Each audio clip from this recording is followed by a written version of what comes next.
Accounting firms are offshoring work. Let's have a look. Hello everyone, Florian.heise here and welcome to another episode of HeiseSays. Grab your stein of coffee because I want to have a quick look at this article from the Financial Review. Now, this is an important one. Many of us can work from home now. There's been a big shift. The lockdowns have provided more people with the flexibility and the control over their time and their schedule that working from home allows. But the problem with working from home and working remotely is that you can hire someone in Brisbane, in Sydney, in Melbourne, or someone over in the Philippines, or in China, Vietnam, or even the States. That brings a wealth of different opportunities. But for those of us in the service industry, it also means we're going to have to compete on a global scale. And I know looking at the cost of hiring architects overseas as opposed to here in Australia, it just is nuts. You can get a full-time architect with years of experience in the Philippines, superannuation, everything, office space, all equipment for the cost of a student here the last time I looked. I had friends at university who started practices. All they did was hire a few juniors here just to check work, and everything else was sent offshore. Every single thing. I'd meet for coffee with engineers. Yes, we've got an office of 30 people. Sure, 5 of them are in Brisbane. The other 25 are in the Philippines, but it's how we get you the service so cheap. It's just something to consider, everyone. You have to compete now on that scale. It's not just all the businesses and car manufacturing and the export sector that's now competing because tariffs have been removed. It's also a lot of the service sector. We're in a different world. And with that comes great opportunities, but also their challenges. And we're hearing more and more talk about wages going up. Well, the accounting firms aren't having a bar of it. So let's look at this. National accounting firms begin to balk at pay rises. Major accounting firms are starting to resist demands for big pay hikes by potential employees, according to one recruiter. Leaders at these firms say it is no longer profitable to offer ever higher salaries for intermediate-level accountants, said Cristiana Foggiato, a senior associate in public practice accounting at U&U Recruitment Partners. Accounting firms, especially national firms, are starting to lose interest in candidates with high salary expectations, she said. Firms have to consider the accountant's hourly charge-out rate and how much revenue they can produce. The business model isn't profitable when you're paying intermediate accountants salaries as high as $85,000.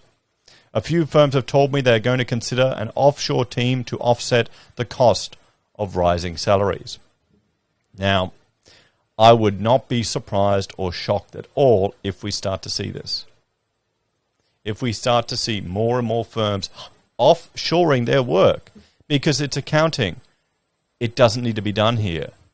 Bookkeepers can do it anywhere. Accountants can do it anywhere. It can be done remotely. So can you blame people for offshoring when just the hassle and the pain is so expensive? But then how are Aussies going to get the skills and the earn the money they need to buy the housing? At 85 grand, we're not talking that much. Intermediate accountants, that's lower than I thought. This newly tough attitude towards higher pay is despite public practice accountants continuing to be a candidate short market, she said. Historically, around 30% of accounting firms would be hiring at any one time, but at the moment I would estimate that 90% of firms are hiring, she said. And we're hearing similar things in the services sector for the construction industry, where people aren't hiring, they're poaching. Everyone is flat out, everyone is looking for people. Accountants are being approached weekly about job opportunities. If they do decide to explore opportunities, they could have 10 job offers next week. She works as a specialist accounting recruiter for boutique, mid-tier and top-tier accounting firms across Australia's East Coast at U&U, and did not want to name the firms, resisting the salary increases beyond describing them as large national firms. But her comments show that sections of the public practice accounting market may now be hitting the upper limit for what they are willing to pay recruits. The issue for these firms is there are still many employers at rival firms and in the industry more than willing to pay higher wages to secure sought-after professionals. at the start of the month, Colin Reddy of executive search and recruitment firm Lawson Denaley said accounting firms were still willing to knowingly overpay and offer flexible working conditions to sought after candidates. Mr. Reddy cited recent examples of this inflation at work, including that of an intermediate accountant being paid $90,000 by a mid-sized suburban accounting firm, compared with the market rate of $70,000 that would have been offered 2 years ago.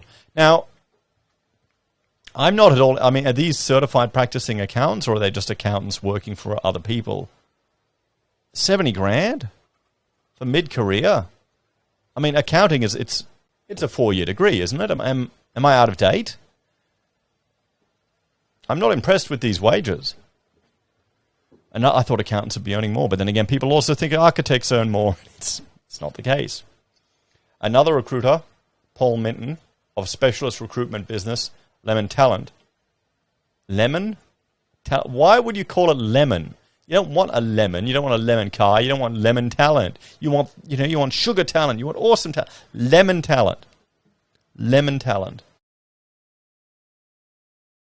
Oh, recruiters. They highlighted the 15% increase in pay rates offered by industry for recently qualified accountants. Okay, so we're talking graduates. No, sorry, qualified accountants. Now, is this certified practicing accountants or a graduate of accounting degree? I'm assuming it's CPA. Correct me in the comments if I'm wrong.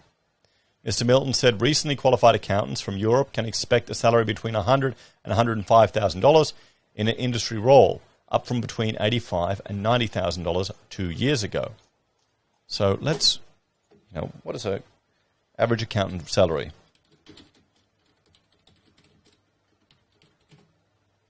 We'll have a look here. We'll jump over here. And this is from Talent. Okay, so there you go. Median is 92,000 up to 116. And here you have the different roles. Okay, accountants down the bottom, and you go up there from a, financial accountant, a controller, business analyst, regional manager, and a finance manager. Okay, let's have a bit of a talk about this, guys. So the real takeaway here is that parts of Australia's service industry is, well, potentially looking at offshoring work to counter the wage rises. Don't worry, everyone.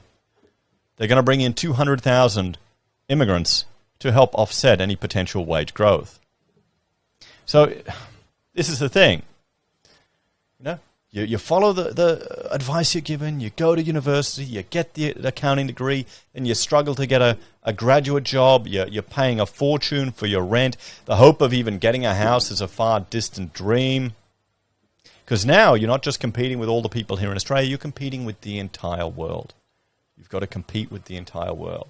Now, I would argue you need to see that as an opportunity. Sure, you can compete with the entire world. You can get work from the entire world. There are other opportunities there that it provides to you, but you've got to switch your mindset. You've got to see it as an opportunity and something that can potentially be a good thing. I'd love to see Australians pivot to that mindset, because that's what we're going to have to do. Because we're just an island on the edge of the world. It ain't that important. We've got our natural resources, which is going to keep our dollar stronger than anything else, so long as those big economies keep hoovering them up from us. What do you reckon, guys? Are you in an industry that has faced this? I've faced this. I've competed with firms whose fees were half of what mine were, and they were offshoring all their work. I'd be going for government jobs and saying, oh, well, here you go. This is our team, fully Australian. We support local graduates. We'd hire them up, train them up. No one cares. Because it's all bullshit, everyone. All the people that say they care or they, you can chuck it all out. It comes down to the dollar in the end, and they can save money. They'll follow it. And you just have to accept that. That's how people are. And that's how we all are. If you're going through tough times, I don't blame anyone for finding a way to save money, to do it cheaper with an alternative source. That's just how it's going to be, and that's where it's going to move, guys. So you got to either differentiate yourself providing a good quality product where people would pay a slightly higher price, a premium, a better service, a faster turnaround, or compete. What do you reckon? Let me know your thoughts and opinions on this one in the comments down below. And thank you all for watching.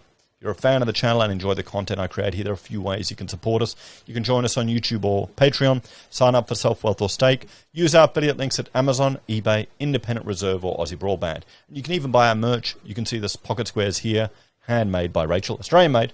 We even got them printed down in Logan in the city over. So, take care, guys.